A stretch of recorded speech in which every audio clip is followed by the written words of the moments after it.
Good morning students.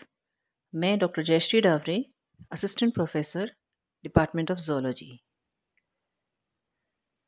आज हम पढ़ेंगे BSc part first, paper third, unit second का टॉपिक डीऑक्सीराइबो न्यूक्लिक एसिड, जिसको हम शॉर्ट फॉर्म में कहते हैं डीएनए। सबसे पहले हम जानेंगे न्यूक्लिक एसिड क्या होता है। Nucleic acid is a chain of nucleotides which stores genetic information in biological systems. यानी कि न्यूक्लिक एसिड न्यूक्लियोटाइड्स की एक चेन होती है जो कि जेनेटिक इंफॉर्मेशन को स्टोर करती है। लिविंग ऑर्गेनिजम्स की सेल्स में दो तरह के न्यूक्लिक एसिड्स पाए जाती हैं। पहली है डीऑक्सीराइबो न्यूक्लिक एसिड, जिसे आज हम पढ़ेंगे, और दूसरा है राइबोन्यूक्लिक एसिड, जिसे हम कहते हैं आरएनए। डीएनए और आरएनए दोनों ही जेनेटिक इंफॉर्मेशन कंटेन करते हैं, लेकिन यूकैरियोटिक सेल्स में मेनली डीएनए ही हमारा जेनेटिक मटेरियल होता है। DNA and RNA stores the information needed by the cells to create proteins. This information is stored in multiple sets of 3 nucleotides known as codons. Nucleic acid को सर्वप्रथम 1868 में Friedrich मिश्चेल ने पस sales के nuclei से isolate किया था और इनको नाम दिया था न्यूक्लिन। आर अल्टमान ने इसको न्यूक्लिक एसिड नाम दिया था after knowing it's acidic property.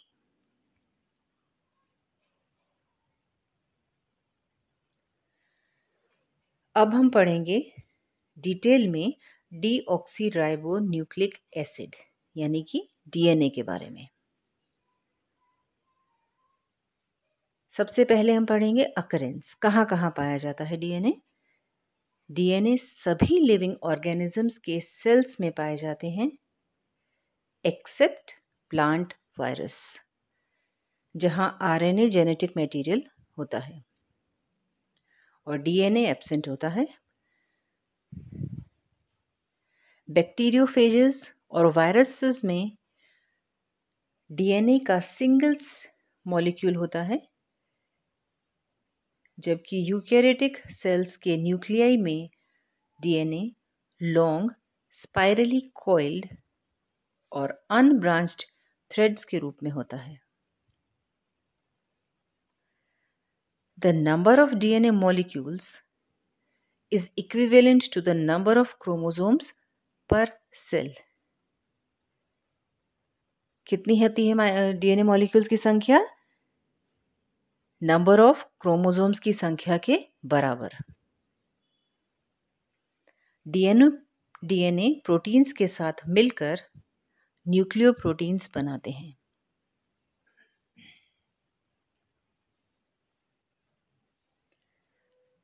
Chemical composition. Chemically, DNA is composed of 3 different types of compounds. First, sugar molecules, second, phosphoric acid, और third, nitrogenous bases. Sugar molecules. DNA molecule में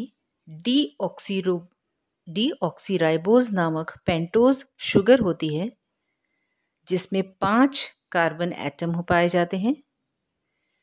deoxyribose sugar में number 2 की position पर oxygen atom नहीं होता। यहाँ diagram में आप देख सकते हैं, ये डीऑक्सीराइबोज शुगर का डायग्राम दिखाया जा रहा है।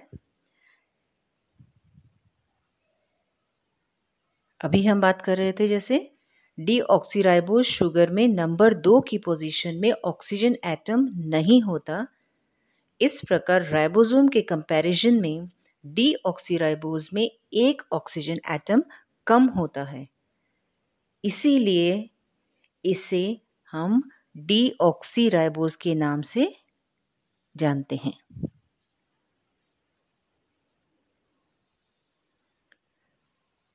सेकंड है फॉस्फोरिक एसिड। फॉस्फोरिक एसिड का आप यहाँ डायग्राम देख सकते हैं। इसको कैसे दर्शाया गया है? यह डीएनए के मॉलिक्यूल के साथ मिलकर आधार स्तंभ बनाता है।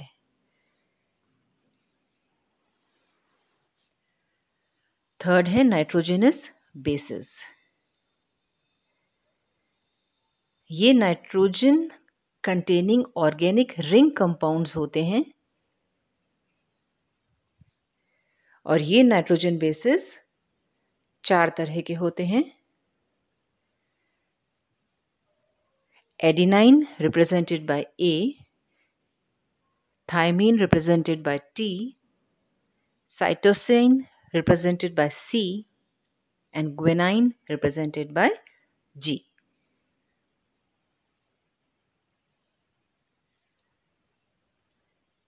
इन 4 नाइट्रोजनस बेसिस को हम 2 कैटेगरीज में डिवाइड कर सकते हैं। ये 2 कैटेगरीज हैं प्यूरीन्स एंड पिरिमिडीन्स। प्यूरीन्स 2 रिंग वाले नाइट्रोजनस कंपाउंड्स होते हैं। डीएनए में पाए जाने वाले 2 प्यूरीन्स हैं एडिनाइन और ग्वेनाइन। इन्हें ए और जी द्वारा रिप्रेजेंट करते हैं। इनका स्ट्रक्चरल फॉर्मूला आप सामने दिखाए गए डायग्राम में देख सकते हैं। सेकेंड कैटेगरी है पिरिमिडीन्स। ये एक रिंग वाले नाइट्रोजनस कंपाउंड्स होते हैं। ये भी 2 तरह के होते हैं, थायमीन और साइटोसाइन। इन्हें टी और सी द्वारा रिप्रेजेंट किया जाता है।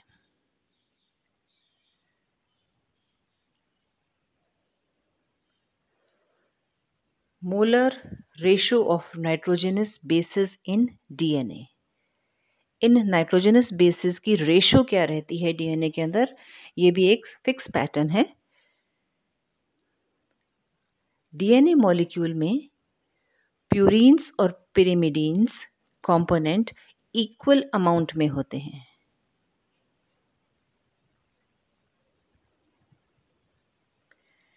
एडिनाइन मॉलिक्यूल की संख्या थायमीन मॉलिक्यूल की संख्या के बराबर होती है और साइटोसाइन मॉलिक्यूल की संख्या ग्वेनाइन मॉलिक्यूल की संख्या के समान होती है। एनिमल्स के डिफरेंट ग्रुप्स के डीएनए में बेस रेशो A+T या G+C अलग अलग होता है, परंतु पर्टिकुलर स्पीशीज के लिए ये कांस्टेंट होता है।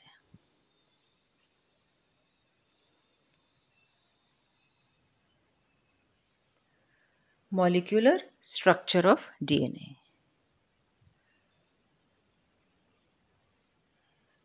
ईयर 1953 में डीएस वॉटसन और FHC क्रिक ने डीएनए का वर्किंग मॉडल प्रस्तुत किया था, जिसमें उन्होंने डीएनए के डबल हेलिकल स्ट्रक्चर की पुष्टि की थी।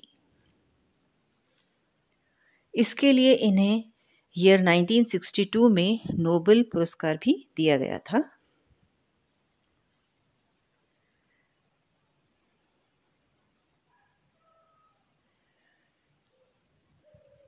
सबसे पहले अब हम आगे चलने से पहले ये जानेंगे न्यूक्लियोसाइड्स, न्यूक्लियोटाइड्स क्या होते हैं। Nucleoside, a nitrogenous base with a molecule of deoxyribose is known as nucleoside.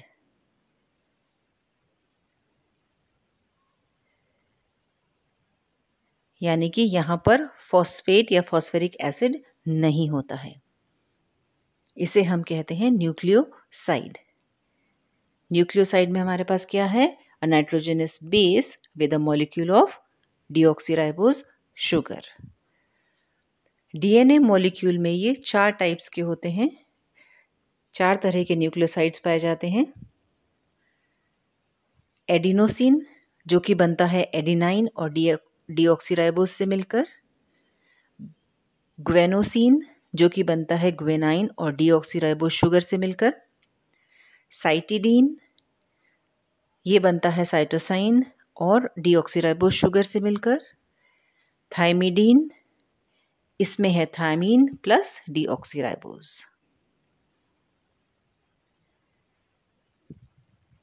ऐसे ही आते हैं न्यूक्लियोटाइड्स।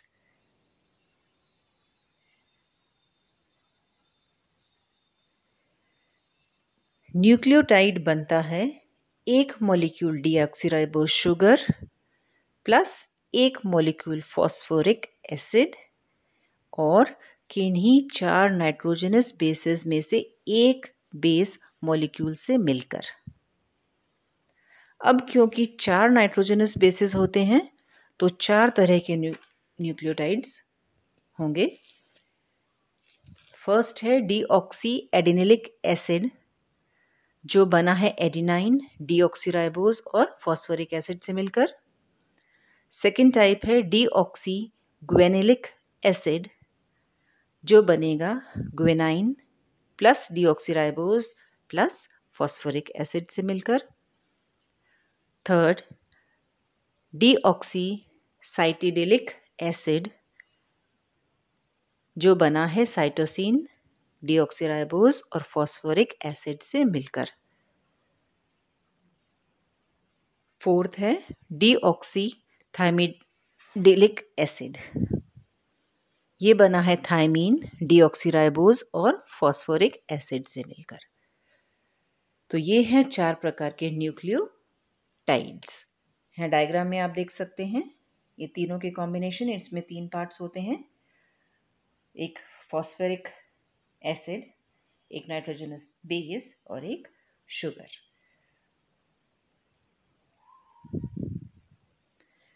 Polynucleotide chains.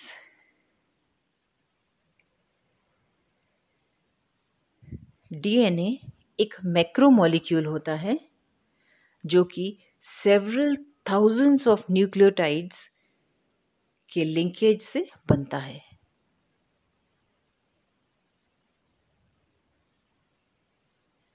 इनको हम मोनोमेयर्स या बिल्डिंग ब्लॉक्स ऑफ डीएनए भी कहते हैं। केवल 4 प्रकार के न्यूक्लियोटाइड्स ही डिफरेंट टाइप्स के से अरेंज होकर डिफरेंट तरह के पॉलीन्यूक्लियोटाइड चेन का निर्माण करते हैं। कितने न्यूक्लियोटाइड्स हैं हमारे पास? केवल 4 तरह के, और ये 4 तरह के न्यूक्लियोटाइड्स अलग अलग तरह से अरेंज होकर अलग अलग तरह की पॉलीन्यूक्लियोटाइड चेन फॉर्म करते हैं।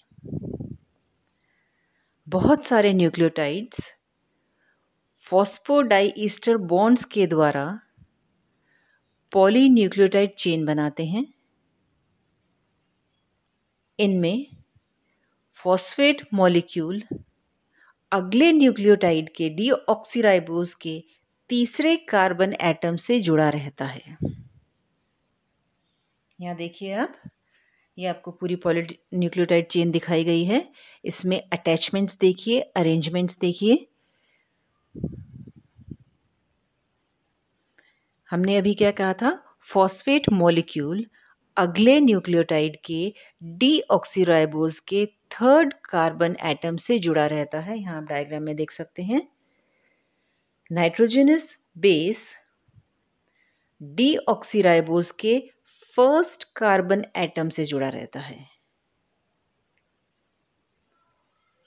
फॉस्फेट मॉलिक्यूल तो जुड़ा है थर्ड कार्बन से, जबकि डीऑक्सीराइबोज जुड़ा, नाइट्रोजनस बेस जुड़ा है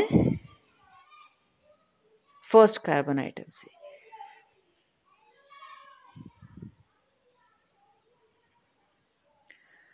इस प्रकार पॉलीन्यूक्लियोटाइड चेन के एक एंड पर C3 और दूसरे एंड पर C5 होता है।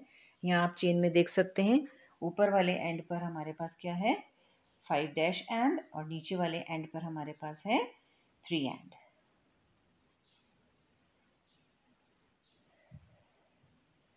और इसे हम 3 और 5 एंड्स के नाम से भी जानते हैं।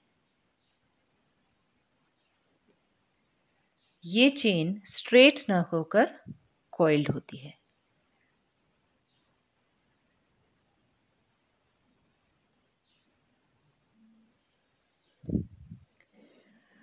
अब आता है Watson and Crick model of DNA.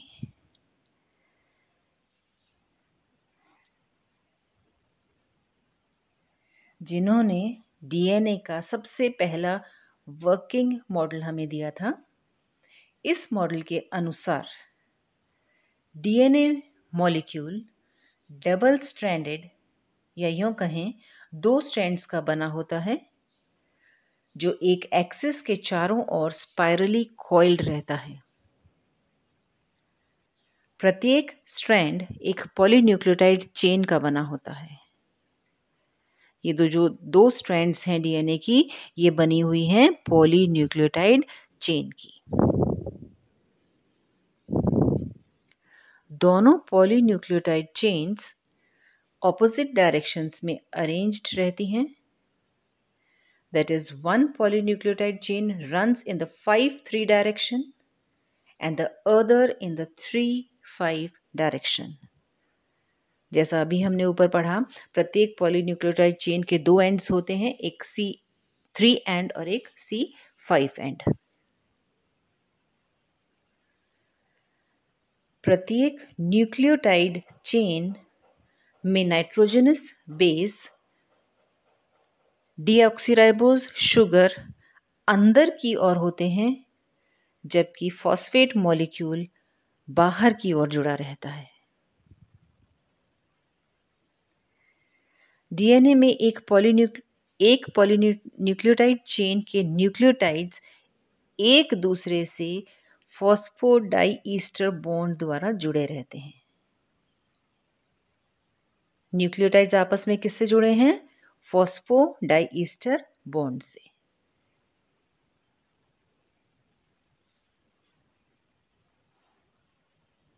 दोनों चेन्स के नाइट्रोजनस बेसेस हाइड्रोजन बॉन्ड्स द्वारा जुड़े रहते हैं। न्यूक्लियोटाइड्स तो जुड़े हैं फॉस्फोडाइईस्टर बॉन्ड से, जबकि नाइट्रोजनस बेसेस जुड़े हुए हैं हाइड्रोजन बॉन्ड द्वारा। डीएनए में एडेनाइन हमेशा थायमीन से और साइटोसिन ग्वेनाइन से पेयर करता है।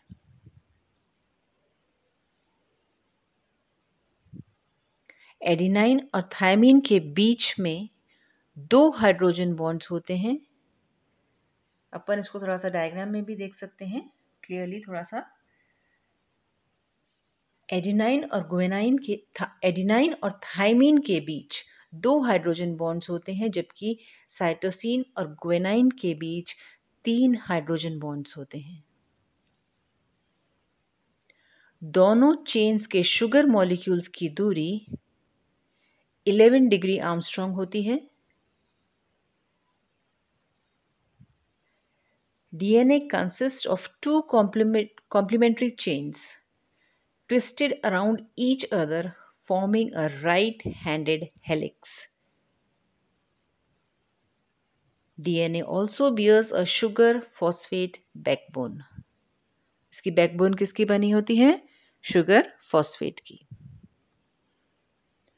डीएनए की दोनों चेन्स के बीच 20 डिग्री आर्मस्ट्रॉन्ग की दूरी होती है और प्रत्येक हेलिकल के एक घुमाव, एक टर्न 34 डिग्री आर्मस्ट्रॉन्ग होता है और एक ही चेन के 2 न्यूक्लियोसाइड के बीच 3.4 डिग्री आर्मस्ट्रॉन्ग की दूरी होती है।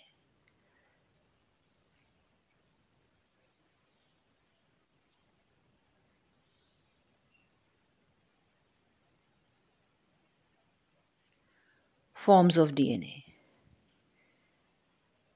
There are 3 different forms of DNA.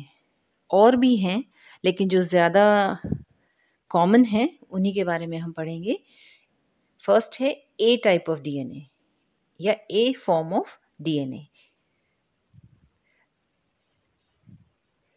A DNA भी right handed double helix DNA होता है. डिहाइड्रेटेड जो DNA होता है वो A फॉर्म लेता है, यानी कि A form of DNA dehydrated होता है, जो DNA को प्रोटेक्ट करता है during extreme conditions such as desiccation. Second है B DNA. B form of DNA सबसे कॉमन फॉर्म होता है ऑफ DNA और ये भी राइट हैंडेड हेलिक्स होता है. Majority of DNA has a B type conformation under normal physiological conditions. Watson और क्रिक ने जो वर्किंग मॉडल दिया था DNA का वह भी B फॉर्म ऑफ DNA ही था. थर्ड आता है Z DNA. Z DNA left handed DNA होता है जहां डबल हेलिक्स लेफ्ट साइड में जिगजैग पैटर्न में वाइंड करता है. इसको एंड्रीज वैंग और अलेक्जेंडर रिच ने डिस्कवर किया था.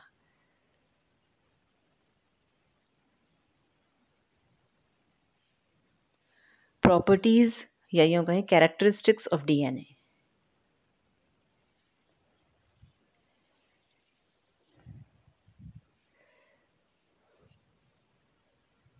दो कैरेक्टरिस्टिक्स हैं, डीनेचुरेशन एंड रीनेचुरेशन. डीनेचुरेशन क्या होता है? The phenomenon of separation of two strands of DNA molecule by heating is known as denaturation. Heat करके DNA की दोनों स्ट्रैंड्स को सेपरेट करना कहलाता है डीनेचुरेशन. यदि हम DNA मॉलिक्यूल को लगभग 100 डिग्री सेंटीग्रेड तक हीट करते हैं तो दो पॉलीन्यूक्लियोटाइड चेन्स के नाइट्रोजनस बेसिस के बीच के हाइड्रोजन बॉन्ड्स टूट जाते हैं और दोनों पॉलीन्यूक्लियोटाइड चेन्स सेपरेट हो जाती हैं. इस सेपरेशन ऑफ चेन्स को हम कहेंगे डीनेचुरेशन. सेकेंड प्रॉपर्टी है renaturation. When the denatured DNA is cooled down slowly, both the separated strands reunite to form the double helix molecule of DNA. This type of reunion is known as renaturation. DNA की ये property hybrid DNA synthesise करने में help करती है. ये hybrid DNA synthesise करने की technique various taxonomic groups में जेनेटिक सिमिलरिटी एस्टेब्लिश करने के लिए काम आती है.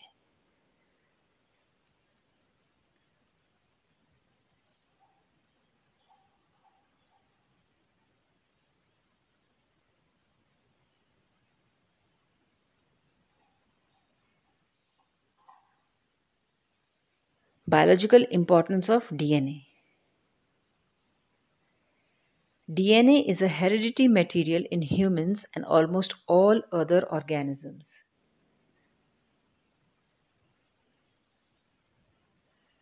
DNA research, forensic science, agriculture, medicine, etc. में भी important role play करता है. DNA codes for all the cell proteins that make life possible. Reproduction में भी DNA का इम्पोर्टेंट रोल होता है. साथ ही साथ सेल डिवीजन में भी DNA इम्पोर्टेंट होता है.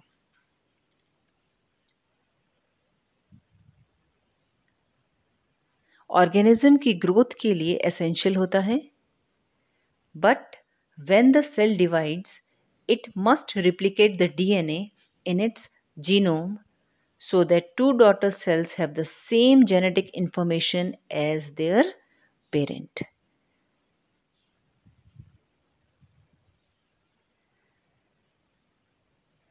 इसके साथ ही structure, chemical composition, importance of DNA molecule के साथ ही हमारा लेक्चर ख़त्म होता है। Thank you students.